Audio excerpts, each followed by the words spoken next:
On April 23, 1931, Jeannette Ryder's funeral cortege entered Havana's Colón cemetery. Among those in attendance stood a small, enigmatic figure, a mixed-breed white dog that had not left the coffin's side for hours. Once the casket was buried, the pet lay down at the foot of the vault. Days began to pass, and the dog would not move from the spot. The cemetery workers tried to drive him away, but the animal insisted on returning. Jeannette's friends brought him food, but the dog, submerged in silent mourning, refused to eat. And although, with the passing of time, he grew weak, nothing and no one could separate him from that place. He stayed there until one morning his motionless, cold body was found beside Jeannette's headstone. Rinti, the dog who had accompanied his owner to the end, had just made his final demonstration of loyalty. The news soon spread through the streets of Havana. The place gradually ceased to be an unknown, forgotten grave and became the tomb of loyalty. The story of devotion, love, and fidelity that surrounded it struck the deepest chord in Havana society, which over time turned the site into one of the most visited in the necropolis and a pilgrimage point for animal lovers. In 1944, a sculpture of a dog was erected at the foot of Jeannette's tomb in honor of Rinti. On the pedestal was engraved a small epitaph that summed it all up: "Faithful even after death."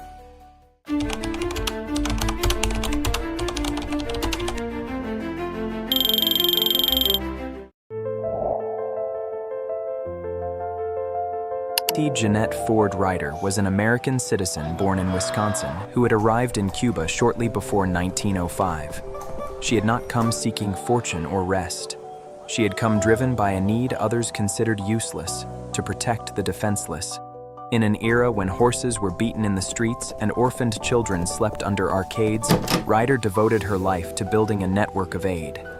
During her years on the island, she founded the Society for the Protection of Children, Animals, and Plants, better known as the Bando de Piedad. The NGO focused on organizing animal hospitals, awareness campaigns, and orphanages.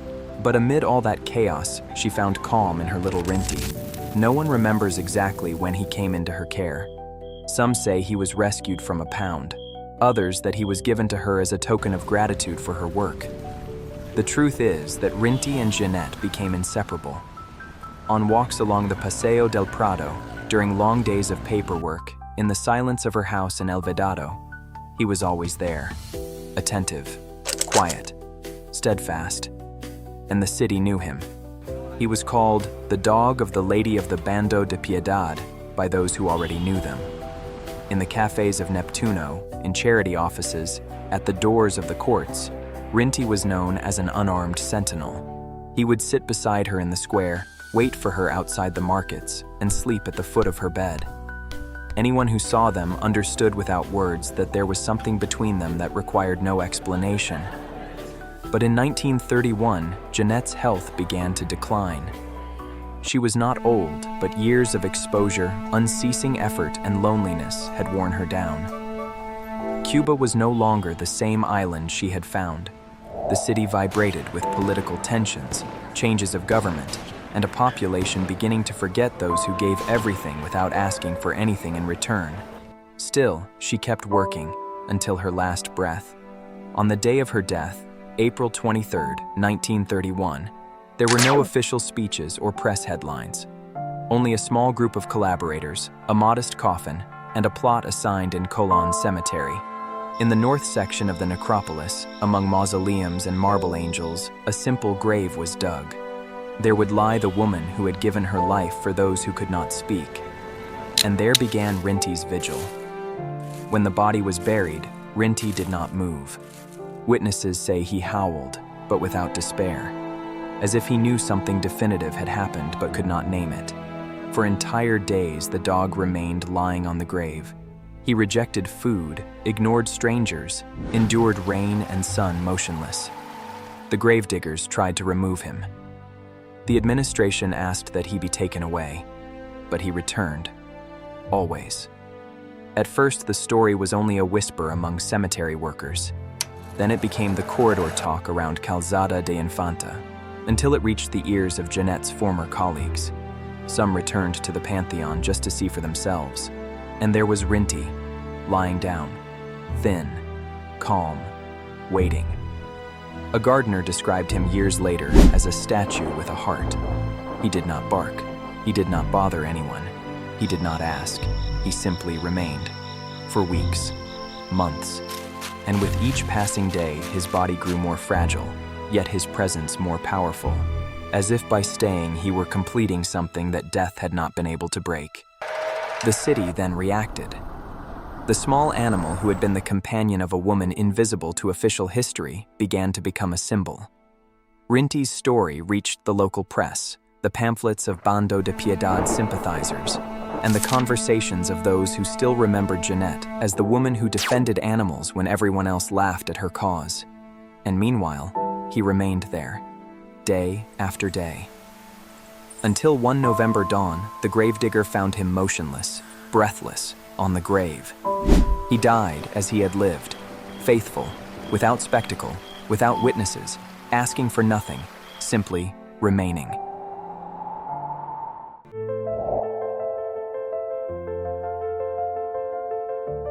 The news of Rinti's death, on the very grave that held Jeannette Ryder's remains, did not spread as a scandal or a sensational novelty.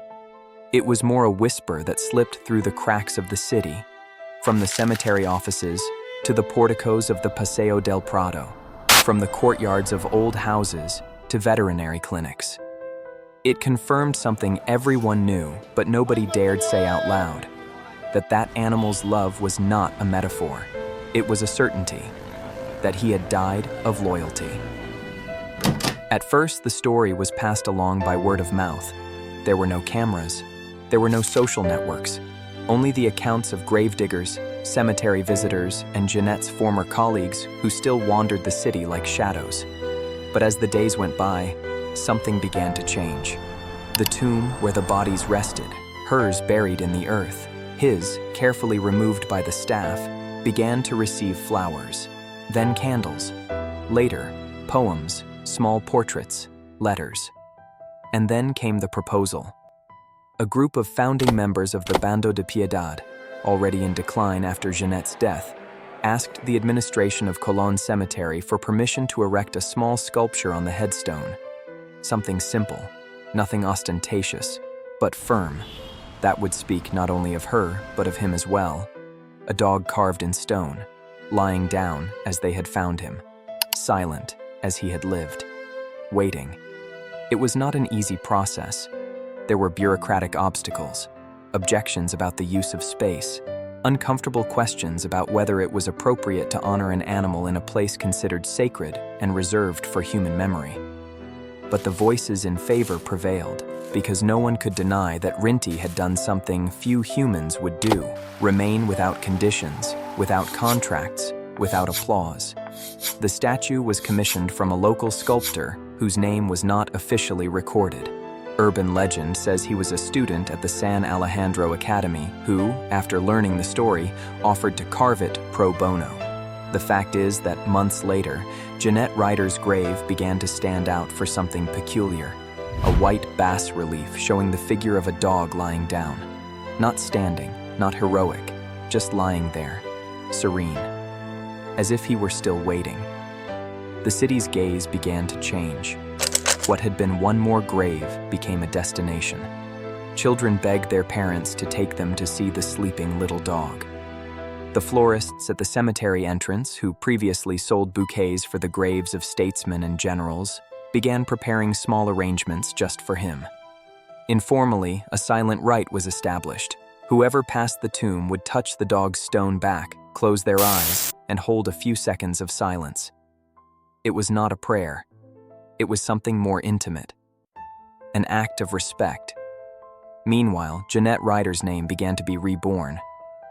Because Rinti's story was not only the story of a faithful dog, it reflected what she had sown. Her work, often ridiculed in life, was now vindicated through the purity of an animal's act.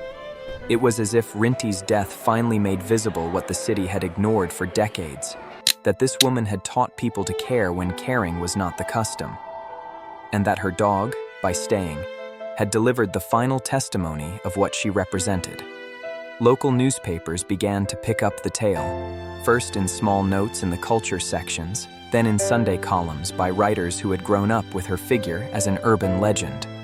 One of them wrote, "There are men who make history by will, and there are animals that write it with their silence."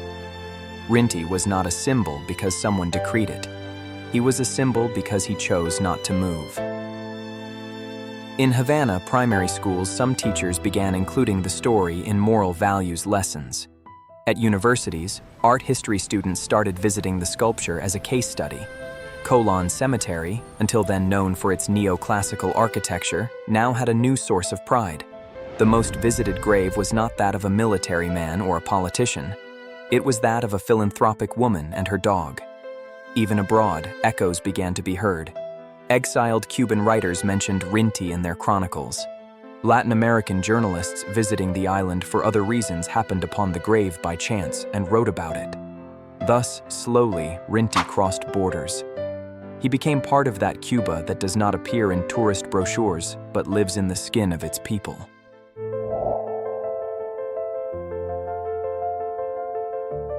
Over time, Rinti's story ceased to be just a touching anecdote and became part of Havana's emotional fabric. It was like a song everyone knows without knowing who composed it. On every guided tour of Colón Cemetery, visitors heard the same sequence of words, almost like a psalm.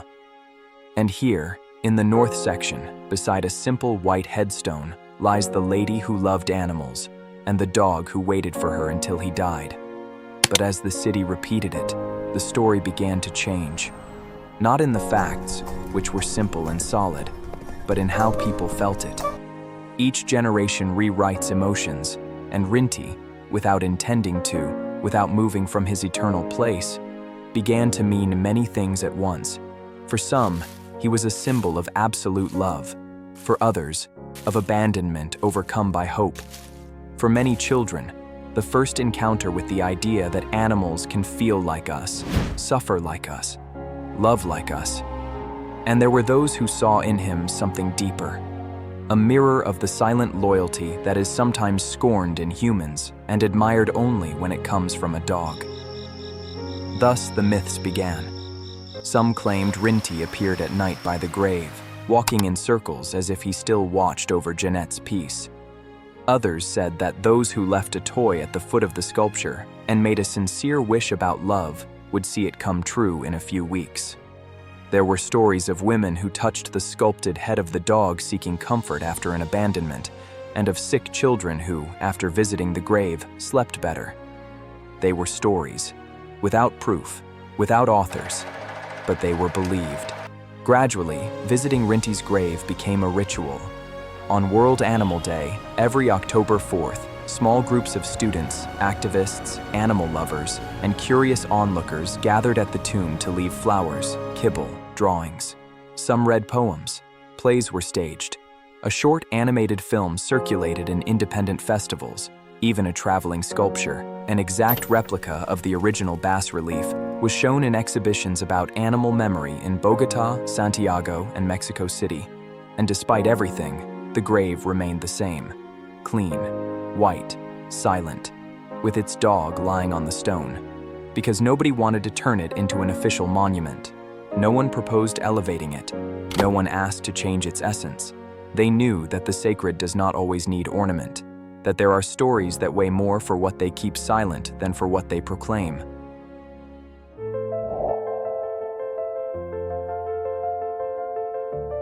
No one taught Rinti to wait. There was no training, no reinforcement, no reward. Only the instinctive, deep, unbreakable will to remain by the side of the one who had been his whole world. In a city that has lived revolutions, blackouts, songs, dictatorships, and silences, this dog's story became tattooed not on marble, but on collective sensibility. His legacy is not measured in plaques or official tributes. His legacy is the contained emotion of anyone who, passing by his sculpture, understands that not all loyalty needs explanation. Because Rinti did not wait out of habit. He waited because that is how he understood love. And with his eternal vigil, he taught something that neither speeches nor human statues have been able to impose.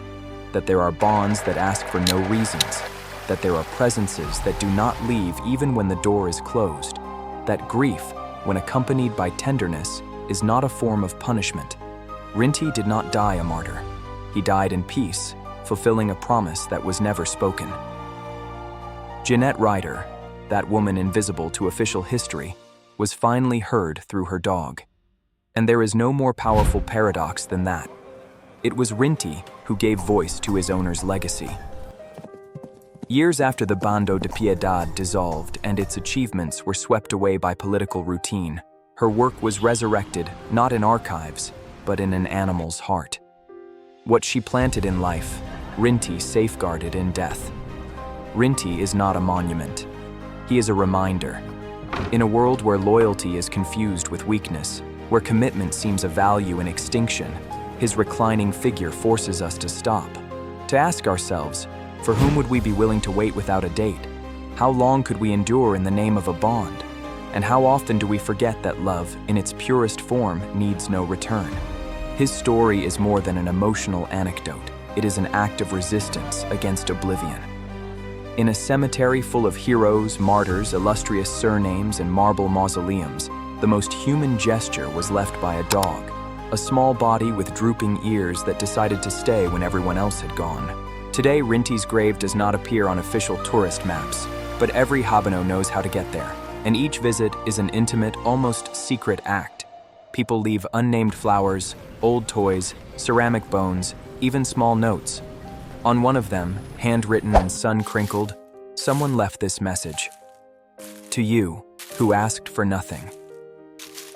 Thank you for reminding us that love, when it is real, needs no witnesses.